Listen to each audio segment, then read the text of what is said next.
என்ன nurse madam, காலையிலேயே mood அவுட்டா? இந்தாங்க சூடா ஒரு கப் காஃபி குடிங்க, எல்லாம் சரியா போயிடும். அம்மா மேல இருக்கிற கோவத்தை காஃபில காட்டுறீங்களோ? சும்மா எப்ப பார்த்தாலும் கல்யாணம் பண்ணிக்கோன்னு புலம்பிட்டே இருந்தா எரிச்சல் வராது? ஒரு பெத்த அம்மா தன் பொண்ணுக்கு கல்யாணம் பண்ணணும்னு நினைக்கிறது தப்பா? அவங்க மட்டும் நினைச்சா போதுமா? நானும் நினைக்கணும்ல. அதுதாண்டி அவங்களும் சொல்றாங்க. மகளே, உனக்கு கல்யாண வயசு வந்துருச்சு, கொஞ்சமாவது அத பத்தி நினைன்னு நீ நினைக்க வேண்டியதானே?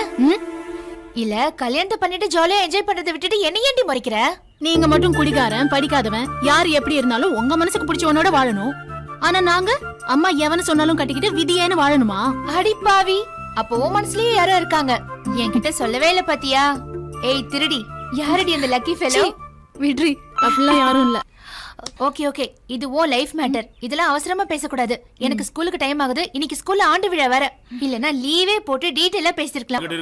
நமது பள்ளிக்கூடம் சீரமைக்கப்பட்டு இன்று இப்படி ஒரு சிறப்பான விழா நடைபெறுவதற்கு நம்ம எல்லாரையும் விட முக்கியமான காரணம் விருதகிரி தான். இந்த நல்ல செயலுக்கு காரணமா இருந்த விருதகிரியை தான் நம்ம முதல்ல பாராட்டணும். விருதகிரி மேடைக்கு வாப்பா.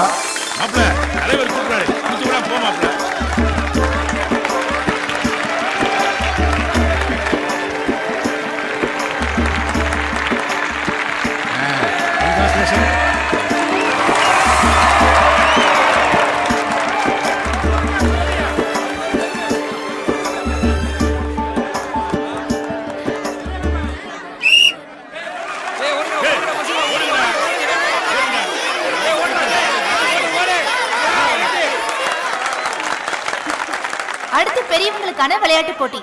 பொதுவா நம்ம ஆண்கள் ஒரு விஷயத்த அடிக்கடி சொல்லுவாங்க, நான் என் பொண்டாட்டிய காலத்துக்கும் தோள்ல சமைப்பேன், தலையில தூக்கி வச்சு கொண்டாடுவேன்னு. ஆனா உண்மையிலேயே ஒரு ஆண் தன் மனைவியை தூக்கக்கூடிய உடல் பலத்தோடையும் ஆரோக்கியத்தோடையும் இருக்காரான்னு தெரிஞ்சுக்கிறதுக்காக தான் இந்த போட்டி. நாமளே நிரூபிக்கிறதுக்கு எனக்கு பொண்டாட்டி இல்லையா? உங்க பொண்டாட்டிய தோள்ல தூக்கிட்டு யார் முதல்ல போறீங்களோ அவங்க தான் இந்த ஊர்லயே பலசாலியான ஆண்மகன்னு பரிசளிக்கப்படும். உடம்புல தெம்பு இருக்கிற எனக்கு தூக்க பொண்டாட்டி இல்ல, பொண்டாட்டி இருக்கிற உனக்கு தூக்க உடம்புல தெம்பு இல்ல. ஆட்ட தூக்குறீங்க, மாட்ட தூக்குறீங்க, ஏன் மரம் மட்டை சைக்கிள் ஸ்கூட்டின்னு எதையும் தூக்குறீங்க. ஒரு பொம்பளை தூக்கக்கூடிய தெம்பும் தைரியமும் உங்கள ஒரு ஆம்பளைக்கு கூட இல்லையா?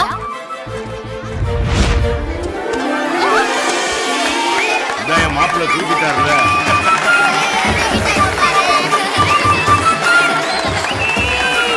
இதான் ஆம்பளை மாப்பிள்ள. சூப்பர். பாத்தீங்களா என் மாப்பிள்ளைய? பொண்டாட்டிய புருஷன் தூக்குண்டா டீச்சர் அம்மா போட்டியே வச்சாங்க. போட்டி வச்ச டீச்சர் அம்மாவையே நம்ம கிரியனை தூக்கிட்டு போறத பாரு. யார் கண்டது? நம்ம கிரியனனுக்கு இந்த டீச்சர் தான் பொண்டாட்டியா வரணும்னு அந்த கடவுள் எழுதி வச்சிருக்கிறாரோ என்னமோ.